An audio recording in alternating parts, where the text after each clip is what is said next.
So in today's video, I'm going to be figuring out whether the new iPhone 17 Pro Max is fireproof. We're going to be making a Ukrainian dish called Borsch. For today's recipe, you're going to need a beet, finest raw vodka, favorite nose cleaners, some of your finest Members Mark distilled white vinegar. Your sous chef Luna is not a part of the recipe. Now, depending whether you want it sweet or more savory, you can either add this maple sugar one. You can be a man. Also going to need this oxtail that you're stealing from your roommate. First step you're going to want to do is you want to take your oxtail and you want to just boil it for a little under an hour or two. While you're doing that, you can go ahead and make sure that your cat doesn't eat the cardboard. You want just enough water to cover your meat. Once you get done taking a shit and doing a few extra chores, you should only have like a couple minutes left, and now is a great time to prepare the rest of your meat. Traditionally, Borsch is a Ukrainian beet-based soup. Beets, of course, look like this if you've never seen what a raw beet looks like before. You don't want to toss these completely. You want to set them aside for flavor. This is actually a bagel. I mean, if you look at it from this sort of angle, it looks like a little rat. My favorite part of the culinary process, also known as getting my entire body stained a certain color, because these beets are red as shit.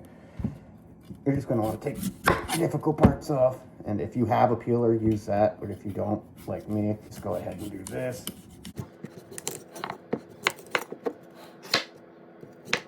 Now you're probably going to want around 3 or 4 beets like this. Or if you have like a big beet, just use that. It's kind of similar to filleting a fish. Now, the easiest way to know that you're using actual beets and not like fake beets is if you see right here or in your knife, it looks like I murdered a strawberry. I am sorry, Kyle, about your cutting board, but honestly, it was only a matter of time. Anybody looking to buy a brand new cutting board, only slightly used. Now that it's been almost an hour and a half worth of cooking, you can take this off the heat.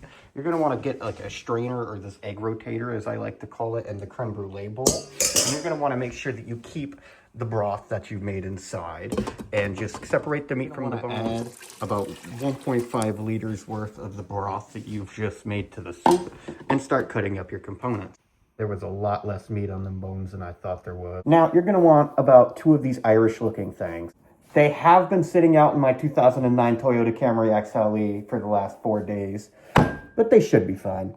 Now, what you want to do when you're cutting up the potato is maximize waste. Pretend like it's somebody else's credit card, or like, you know, you're cooking a kitchen and you're not even bothering to pay for the food. And do the exact same thing with the other potatoes.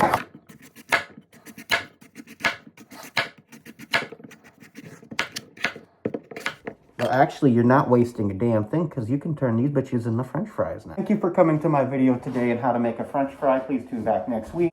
Tune back in next week's video where I show you how to feed your roommate to a wood chipper. Once you got that all the way, you can add your beets, potatoes, and the meat. I really wanted more meat, bro. And while you let this get to a boil on medium heat, you can go ahead and chopping up your carrots and your celery. Onions. Fuck! Add this shit to a bowl. Make sure your cats don't get it.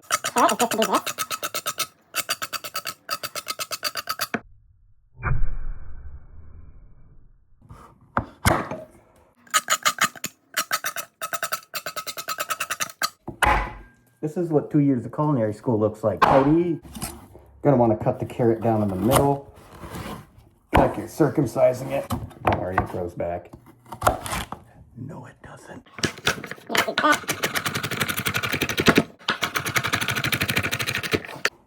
Now you're going to want to add a little bit of garlic to this onion carrot mixture here.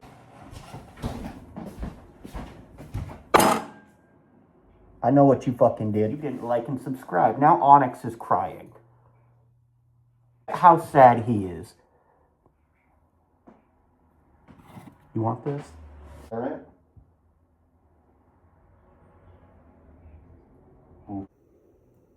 You look like the type of person to have soup. You got brain for soup. While you're waiting for the soup to come up to the boil, you're going to want to saute some onions, get a celery, and saute until lightly caramelized. Now, while you're waiting for the soup to come up to the boil and for the pan to come to a saute, the next step you're going to want to do... Violent cabbage. Of course, the best way to take care of cabbage is just to use your AK-47 bayonet. Just sort of do.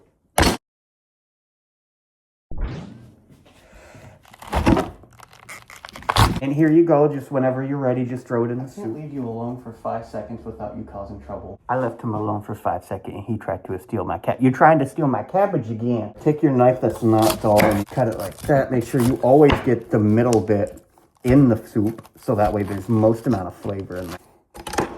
Go ahead and add this to the bowl.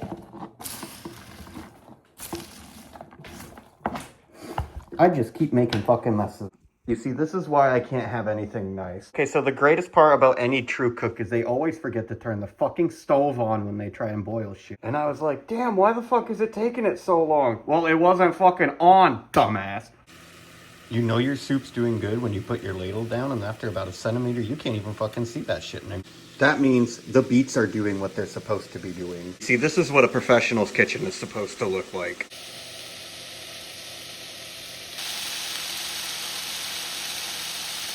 This is done, you're just going to want to put it inside of the bowl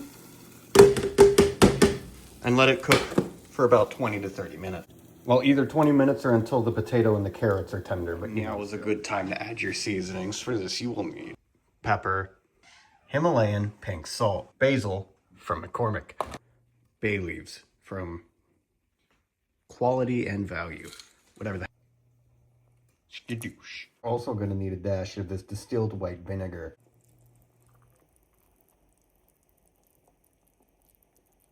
Now that it's been a minute, you're good to add a little bit of the cabbage.